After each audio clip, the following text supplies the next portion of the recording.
Hello student, welcome to my channel maths log. और आज की वीडियो में हम बात करेंगे जो आपका सीपीयू 2023 में जो प्री हुआ था उसमें जीके जीएस से जितने भी क्वेश्चन पूछे गए थे उनका एक इम्पोर्टेंट क्वेश्चन का संग्रह मैं आपके लिए लेकर आया हूं। जिसका पार्ट 1 है ये। इसमें 50 क्वेश्चन होंगे। आपके जो आने वाले एग्ज़ाम हैं जैसे कि आपका एसएससी सीजीएल जो भी चल रहा है, ठीक है, एसएससी एमटीएस, एसएससी जीडी, इनके लिए बहुत ही इम्पोर्टेंट वीडियो है। यहाँ से आपको क्वेश्चन ज़रूर देखने को मिलेंगे, ठीक है। तो लास्ट तक वीडियो में बने रहें और वीडियो पसंद आए तो ऐसे ही वीडियो और पाने के लिए चैनल को सब्सक्राइब करें। तो पहला क्वेश्चन है हमारा,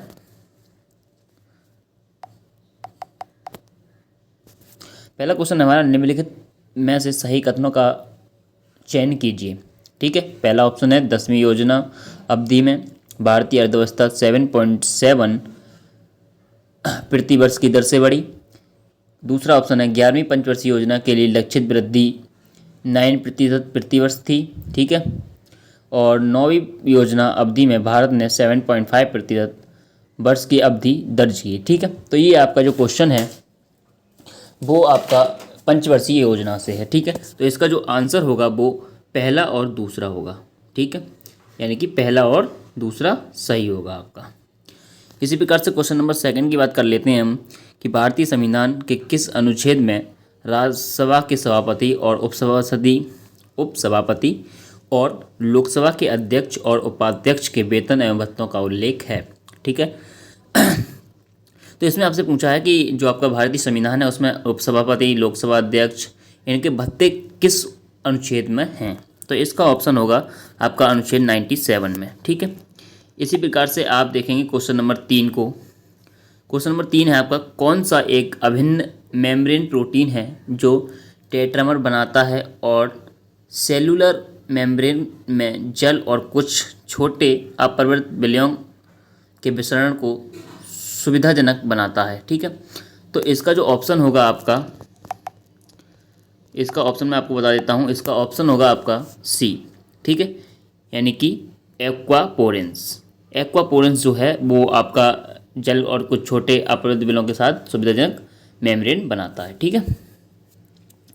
क्वेश्चन नंबर 4 है आपका, भारतीय संविधान में निम्नलिखित में से किस अनुच्छेद के उल्लेख है कि भारत के उपराष्ट्रपति राज्यसभा के सभापति होंगे। ये बात आप जानते हैं कि जो आपका उपराष्ट्रपति होते हैं, हमारे जो भारत के उपराष्ट्रपति वाइस प्रेसिडेंट जो हैं वो राज्यसभा के सभापति होते हैं। ये किस अनुच्छेद में है आपका, तो ये आपका अनुच्छेद यानी कि 89 में है ये, ठीक है। तो यहाँ से आप कर लेंगे। क्वेश्चन नंबर 5 की तरफ चलते हैं।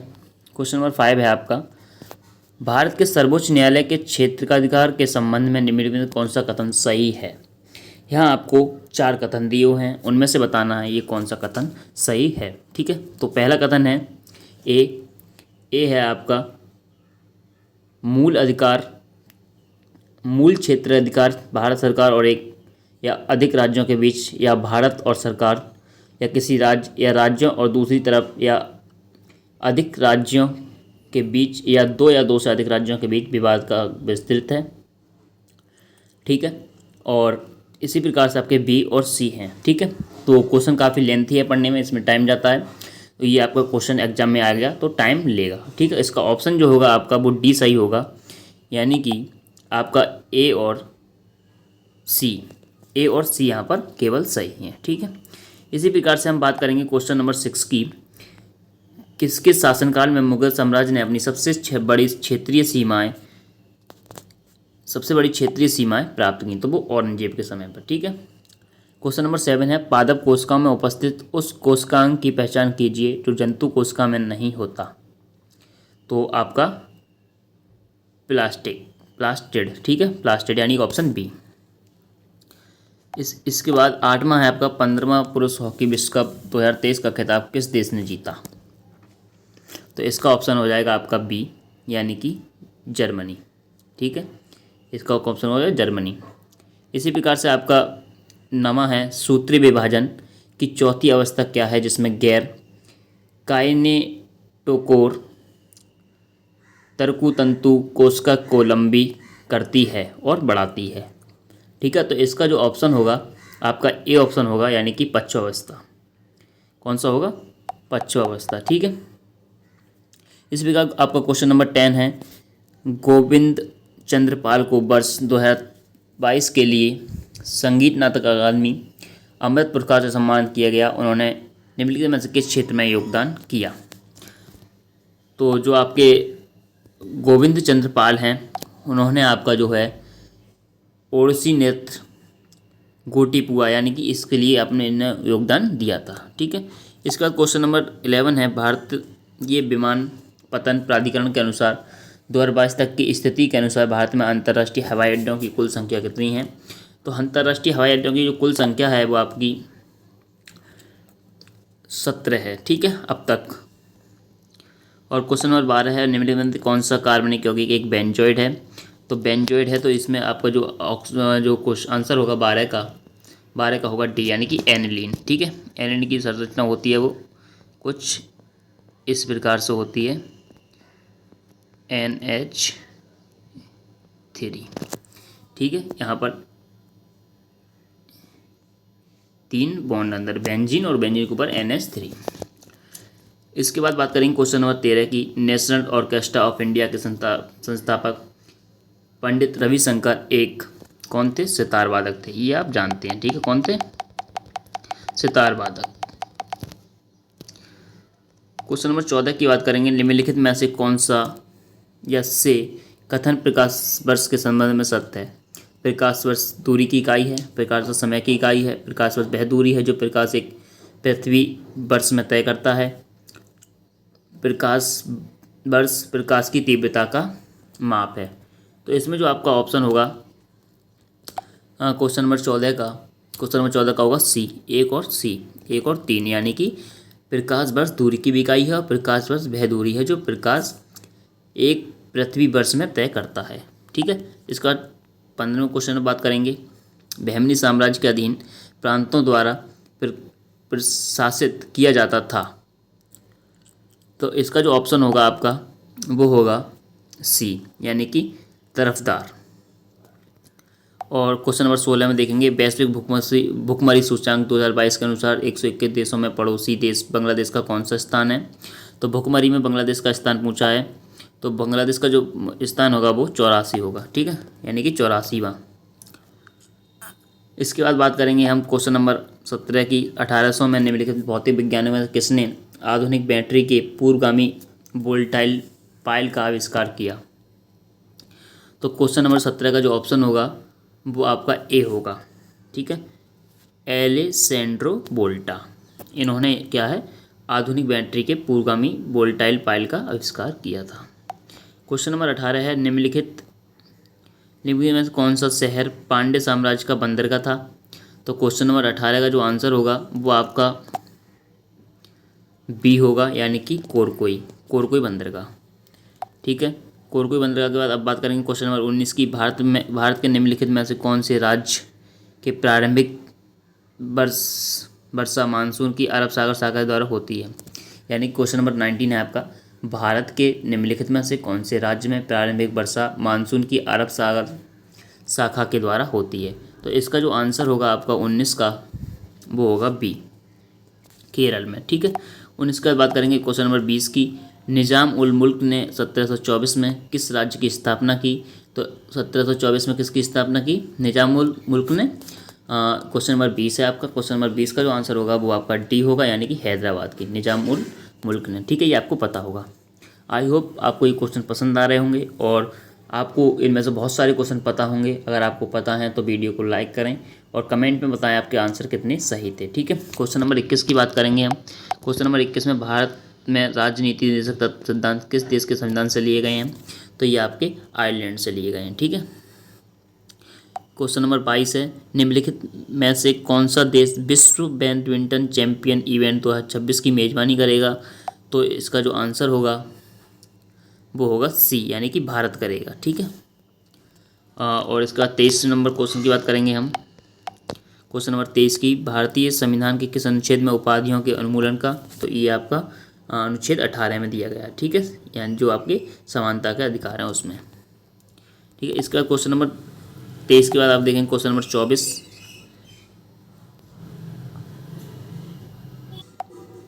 24 है, निम्नलिखित में तो कौन सा बल केवल वस्तु के संपर्क में आने पर ही लगाया जा सकता है, इसे बोलते हैं हम घर्षण बल।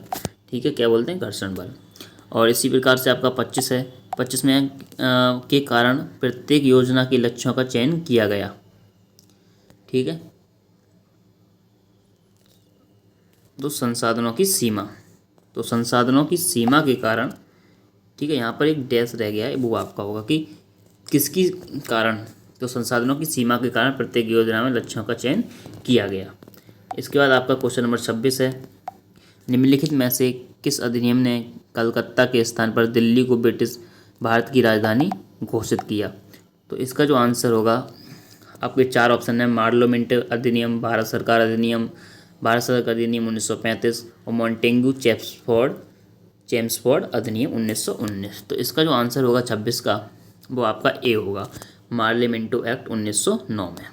ठीक है, इसका 27वां क्वेश्चन है आपका, 27वां क्वेश्चन है 2026 के शीतकालीन ओलंपिक में आयोजित किए जाएंगे। तो देखिए यहाँ पर देखिए आपको जो पूछ रहा है वो विंटर ओलंपिक्स की बात हो रही है। ठीक है, तो अभी ओलंपिक्स आपके 2024 में जो कहाँ हो रहे हैं, अभी पेरिस में हुए हैं, जो ग्रीष्मकालीन हैं, और जो 27 में होंगे वो आपके शीतकालीन ओलंपिक्स, वो कहाँ पर होंगे, तो वो आपके इटली में होंगे। ठीक है, इसके बाद बात करेंगे हम क्वेश्चन नंबर 28 की, एपिलीमेट्रिक, मेटालीमेट्रिक और हाइपोलीमेट्रिक जल स्तर किसके उदाहरण हैं। तो आपको बताना है 28 में क्वेश्चन में 4 ऑप्शन दिए आपके, कठोर चट्टान की विशिष्ट परतों का, भूमिगत जल की विभिन्न परतों के, एक झील के विशिष्ट तापीय स्थिरीकरण के, और विभिन्न पारिस्थितिक चरणों के। तो आपके क्वेश्चन नंबर 28 का जो आंसर होगा वो आपका सी होगा, यानी कि एक झील के विशिष्ट तापीय स्थिरीकरण का। और इसके बाद हम बात करेंगे क्वेश्चन नंबर 29 की, निम्नलिखित में किस संगीतकार ने अनुप्राग विलास नामक पुस्तक लिखी है। बहुत इंपॉर्टेंट क्वेश्चन है। ठीक है, बुक्स जो भी हैं आपकी, तो इसका आंसर जो होगा आपका बी होगा, यानी कि पंडित कुमार गंधर्व ने। इसके बाद बात करेंगे हम क्वेश्चन नंबर 30 की, 6 पीढ़ियों से कथकली से जुड़े प्रसिद्ध कमंगल परिवार के प्रतिष्ठित एवं अनुभवी वंशज निम्नलिखित में से कौन है। तो ये क्वेश्चन आपको पता होगा, वो है चतुर्थी पडिंकर। ठीक है, क्वेश्चन नंबर 31 में मुद्रा ऋण योजना के तहत कितने श्रेणियों में ऋण दिया जाता है। तो मुद्रा ऋण योजना के तहत कितनी श्रेणियों में ऋण दिया जाता है, इसका आंसर होगा 31 का आपका सी, यानी कि 3 श्रेणियों में क्या दिया जाता है, ऋण दिया जाता है। ठीक है, 32 है, उन तटों का चयन कीजिए जो अरब सागर के किनारों से सटे हुए हैं। तो आपको पता है अरब सागर हमारा जो महाराष्ट्र और कर्नाटक की तरफ जो तट है वो आपका अरब सागर की तरफ आता है। तो इसका आंसर जो आपको होगा, देखिए उत्तरी सरकार, मालवा तट, कोंकण तट, कोरोमंडल तट। तो आंसर होगा 32 का आपका ए, बी और सी, ठीक है, कौन से बी और सी, यानी कि मालवा तट और कोंकण तट, कोंकण। ठीक है, ये होगा। इसके बाद बात करेंगे हम 33% की विद्युत परिपथ में प्रतिरोध को बदलने के लिए प्रयुक्त उपकरण की पहचान कीजिए। तो वो आपका कौन सा होता है, धारा नियंत्रक, एमीटर और विभवमापी या विद्युत चालक। तो वो धारा नियंत्रक होता है। ठीक है, 33 का। और बात करेंगे क्वेश्चन नंबर 34 की, भारत की जनगणना 2011 के अनुसार देश की जनसंख्या में अन्य धर्मों और मतों का कितना प्रतिशत हिस्सा है। काफ़ी इंपॉर्टेंट क्वेश्चन है, सेंसस जो है आपकी 2011 वाली बहुत ही इंपॉर्टेंट है। ठीक है, तो क्वेश्चन नंबर 34 है आपका, इसका आंसर होगा आपका 0.7। ठीक है, और इसके बाद बात करेंगे क्वेश्चन नंबर 35 की, निम्नलिखित में से कौन सी नदी दक्षिण से चंबल नदी से मिलती है। दक्षिण से चंबल नदी से कौन सी मिलती है आपकी, तो वो आपकी है क्वेश्चन नंबर 35 का जो कौन सा आपको पता है, दक्षिण से चंबल में, चंबल कहाँ, राजस्थान में आपकी। ठीक है, तो ये आपके 35 का हो जाएगा एक, यमुना। 36वां है, 57वें ज्ञानपीठ पुरस्कार से सम्मानित दामोदर मावजो मुख्य रूप से एक लेखक हैं, किस भाषा के लेखक हैं। ठीक है, ये आपको बताना है 36 का। ठीक है, तो आपका ये है कोंकणी भाषा के। और आपको बताया 58वें ज्ञानपीठ पुरस्कार मिला है, वो किसको मिला है,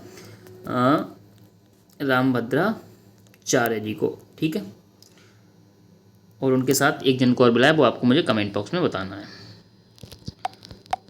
क्वेश्चन नंबर 37 की बात करेंगे। क्वेश्चन नंबर 37 में आपका भारत सरकार की कृषि सांख्यिकी की एक झलक 2022 के अनुसार किस राज्य में गन्ने का सबसे अधिक उत्पादन दर्ज किया गया है। तो वो आपका होगा 37 का बी। ठीक है, उत्तर प्रदेश। 38वीं की बात कर लेते हैं। अब 1596 में किसने अपनी कृति थीसॉरस जियोग्राफिक्स में यह उल्लेख किया कि पृथ्वी के महाद्वीप हमेशा अपनी वर्तमान स्थिति में नहीं रहते। तो इसका अर्थ, इसका आंसर जो आपका होगा वो होगा सी, यानी कि अब्राहम आर्टेलियस ने। ठीक है, इसके बाद बात करेंगे हम क्वेश्चन नंबर 39 की। गुड फ्राइडे किससे संबंधित है? तो गुड फ्राइडे आपको पता है कहाँ का है, तो ये ईसाइयों से संबंधित है। ठीक है, किससे? ईसाइयों से। C option. निम्नलिखित में से कौन सा चयनात्मक उधार पत्र है? ठीक है, चयनात्मक उधार पत्र कौन सा है? तो इसका जो आंसर होगा 40 का वो होगा ए, यानी कि क्रेडिट राशि।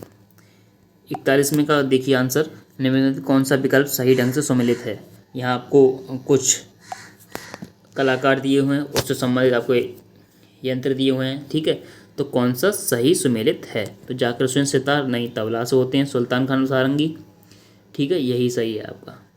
सुल्तान खान सारंगी सही है, ये सही है आपका। ठीक है, और हरीश प्रसाद चौरसिया ये आपके बांसुरी से हैं। बिस्मिल्लाह खान आपकी शहनाई से हैं। ठीक है, इसके बाद बात करेंगे क्वेश्चन नंबर, किस वर्ष मूल सूची में 4 नए निर्देशक सिद्धांत जोड़े गए?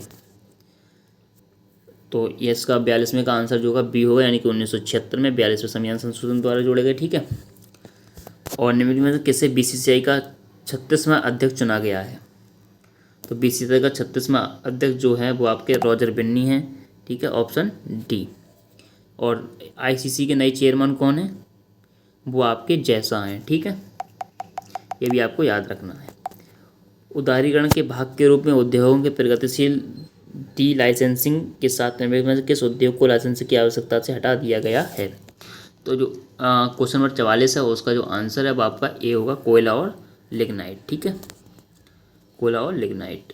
इसके बाद क्वेश्चन नंबर 45 है, ब्रिटिश भारत के निम्नलिखित गवर्नर जनरलों में से कौन स्वतंत्र प्रेस के पक्ष में था और उसने 1823 में प्रेस विनियमों को निरस्त कर दिया था?